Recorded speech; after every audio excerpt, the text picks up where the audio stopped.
Hi there, it's Sarah from Inspire Tarot. Welcome to the channel. Let's see what message Spirit has for us today.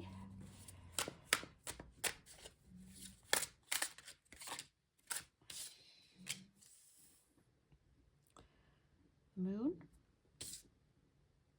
the Hermit, and the Four of Swords.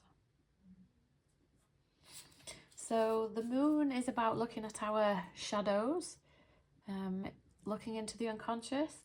Now we know that we project our shadows, we project what's in the unconscious because we've stuffed it down and hidden it down there because we feel embarrassed about it, we feel ashamed, angry, guilty, whatever, all these unpleasant emotions that we don't want to face, that we've just kind of stuffed down because we don't know how to process.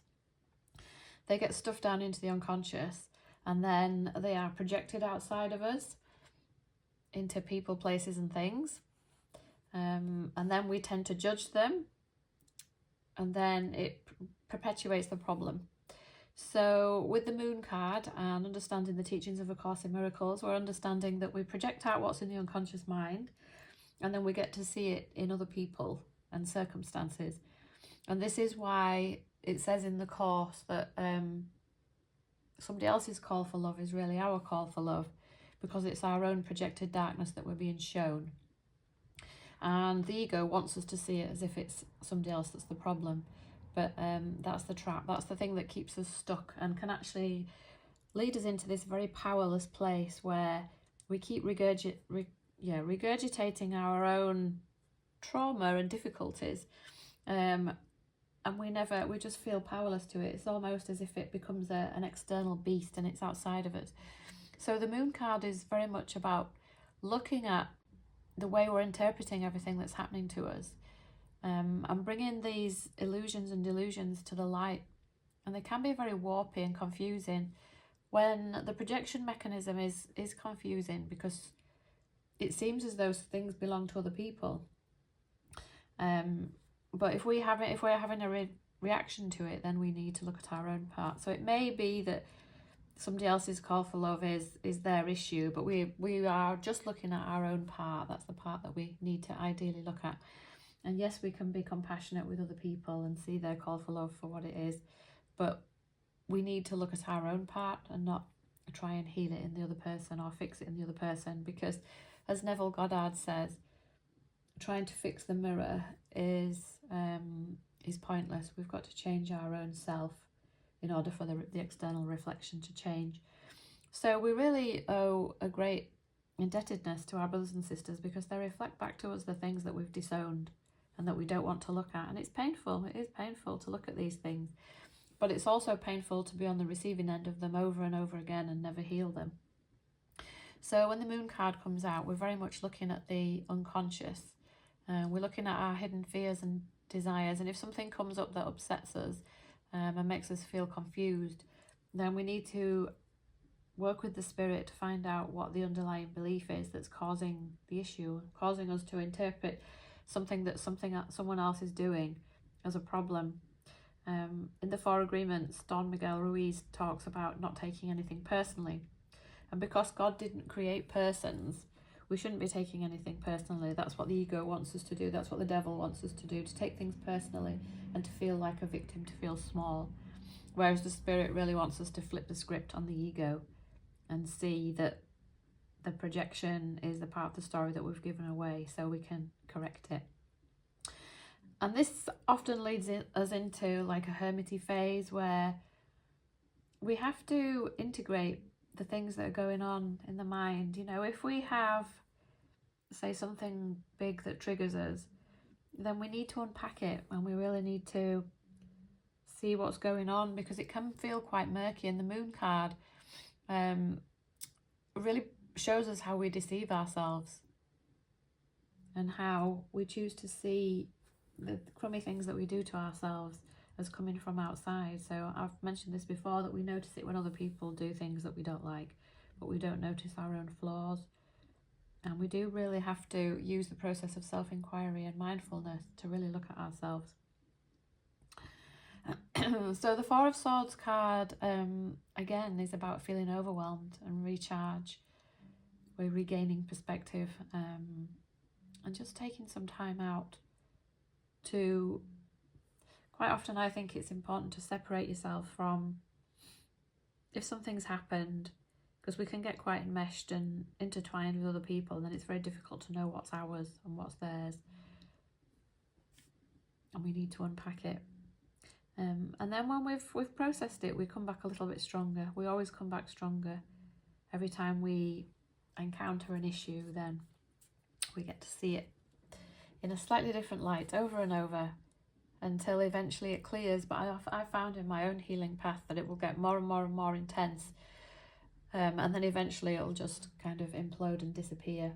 So it wasn't as if, because I think when we think of healing, we always think it'll get harder and harder, and then it'll peak and then it'll start getting easier. Whereas for me, I just felt as though it just kind of got really, really, really difficult, and then it exploded and then it stopped.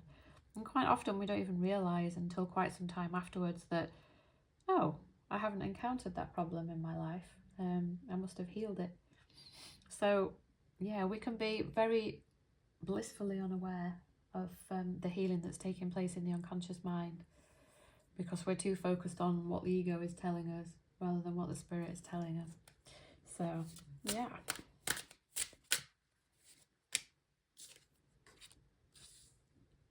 The Queen of Cups and the Two of Wands. So the Queen of Cups is a card about emotional maturity that we've developed from within. So the Queen of Cups is very focused on her inner world. She's very good at doing her inner work. And she's kind of mastered it. Whenever we're at the Queen of Cups energy, we are quite awakened. We're very introspective. We've stepped into our power. We've become very wise. But we also understand that we're always healing ourselves, and we're always having to transmute the fear that comes up. But we're very committed to this process, and we can be very empathetic with ourselves and others. And the Two of Wands card is, it's when we just feel like it's time to grow again. We really want to leave our comfort zone. And this happens over and over on the spiritual journey, where we just keep leveling up and leveling up and leveling up. And the more able we are to handle our emotions and face the challenges and just trust the process, the more it's just going to keep coming. And Ken Wapnick did say something, you know, if you are serious about your healing journey, then you will be out of your comfort zone much of the time. Obviously, we need little bits of respite in between to reground and stabilize and recenter. But the more trusting we are with the process, the more we can, I wouldn't say enjoy the process of leveling up, but we feel empowered. We just feel as if we're cutting through the darkness quickly, which is essentially what we want. We want to keep going, because we understand that the more we keep going, the more we purge the darkness, the lighter we become. And the King of Cups, so yeah, it's nice that this card's come out. The King of Cups is, so the kings are more of an outward display of the suit. So the King of Cups will be a powerful leader, somebody who's just very loving and kind, but somebody who's also probably quite no nonsense, because in order to purify the mind and become very loving, we have to get rid of all the people pleasing and all the false conditional love. And the King of Queen of Cups together with the Two of Wands card in between is very much a very growth oriented, loving combination. So yeah, it just shows really wonderful mastery of, or balance of, the emotional and potentially the creative aspects of ourselves. Because when we're creative, that gives the spirit opportunities to flow through us, but also opportunities to learn and grow. Because when we're creative, particularly when we put our creative self out there into the world, it's going to trigger up any insecurities that we have about what we're sharing and what do people think and am I good enough and blah blah blah. And the King and Queen of Cups are just all about growth. So they're very much in the, you know, bring it on. Let's keep leveling up. And let's keep giving back and sharing what we've learned with other people. Because that's important too. And we all teach what we most need to learn. So yeah, having the King and Queen together in a reading is very powerful.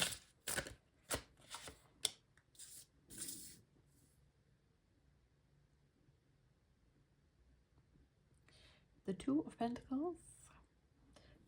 So the Two of Pentacles is about managing priorities. And I've been noticing this coming up quite a bit in my own life. And I feel that the Spirit is very much guiding me at the moment to go with what feels good. To kind of drop a lot of my people pleasing or doing things in order to feel included. And really focus on how do I feel and what do I want, and be guided by that rather than things that I've been guided by in the past. And it can feel a little bit scary, as if you're kind of going it alone, but then at the same time it's like the psyche needs it to grow. So I think we're always, I mean, this card is beautiful. It just looks very growth oriented, but it's also got the infinity loop on to show that we're always growing. We're always evolving, but we're just always, I can't think what the word is,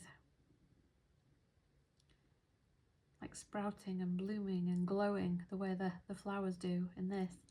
And it's our job to just keep going. And whenever we don't grow and expand, we don't feel good. Now, sometimes we need to be very adaptable and flexible, but we understand that we're always shifting and we just need to follow our inner guidance.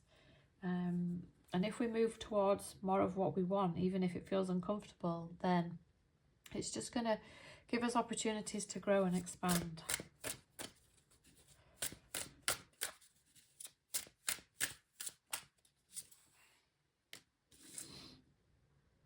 The Emperor.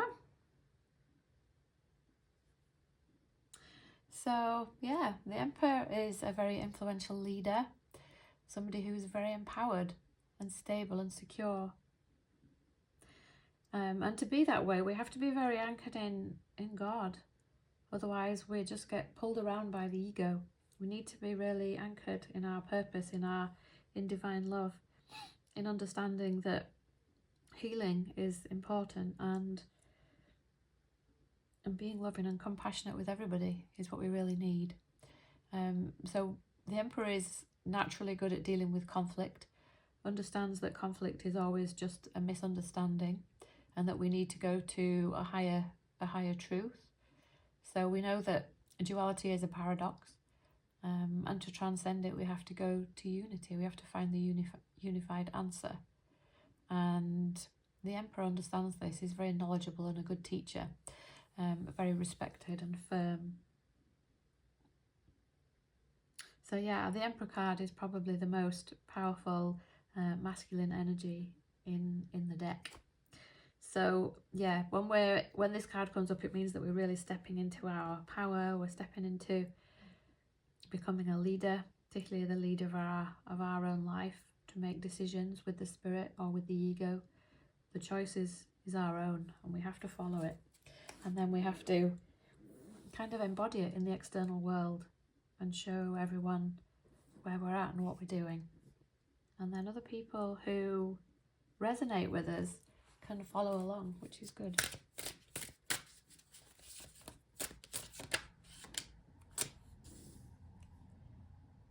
The Three of Wands is a card about expanding our horizons.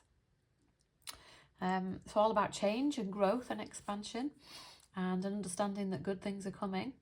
It's definitely a great time to move forward. It just is a card to show us that whatever we're doing, we're going in the right direction. And it's got the all-seeing eye, or Christ vision as it's referred to in A Course in Miracles. It's the mind that sees everything in a unified way. And this is the most zoomed out way to see everything, the most loving.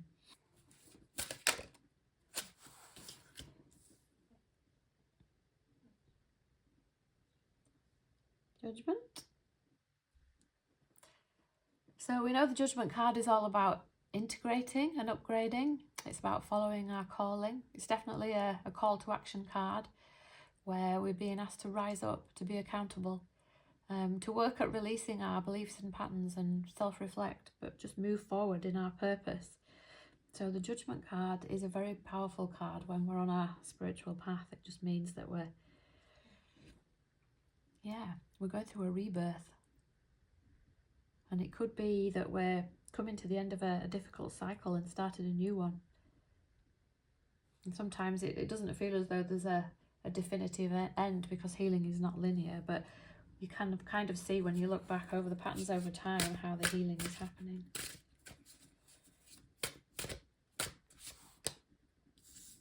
The Nine of Pentacles.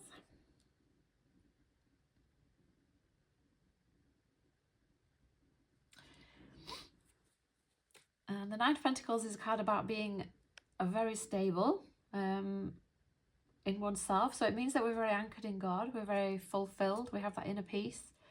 We feel very prosperous and self-sufficient. We've just become very good at evaluating internally. So we're not sourcing ourselves from outside. We're becoming more and more confident and congruent. And then we can do that. We can radiate joy because we feel stable. We're very sourced from within. We know our worth. And yeah, it's a nice card to come out when we're on this healing path, because it means that we've attained strong balance. And for many of us, it can feel like the journey of a lifetime, something that we're perpetually doing, to become more and more anchored in ourselves, anchored in God, anchored in our true self, anchored in... It's a difficult one to explain. It's like we're trusting in the universe, in spirit, and we also can process our own emotions, and we can also deal with other people. We're good at communicating with other people. We're just very unapologetically ourselves in the Nine of Pentacles energy.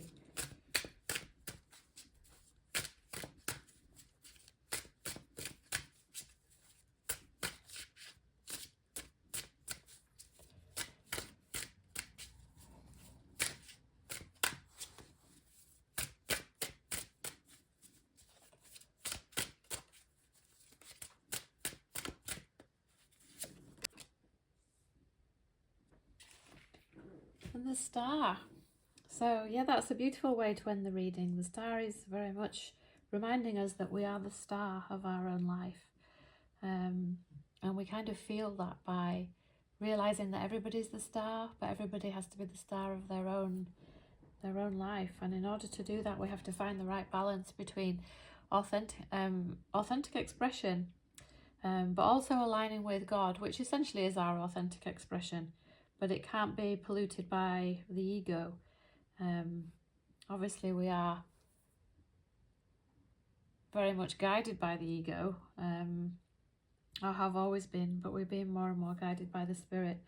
And I feel as though the spirit can use that in a helpful way. Our egoic gifts, the things that interest us, the spirit will just repurpose in a loving way. And the Star is showing us that we're very much healing, that we're on the right path, and that we can trust the process, and that we're doing really well. So yeah, I think this has been a really inspiring reading today. I've certainly really enjoyed doing it. It's just a reminder that everyone's the star, and that we're all healing beautifully, and we are exactly where we're meant to be.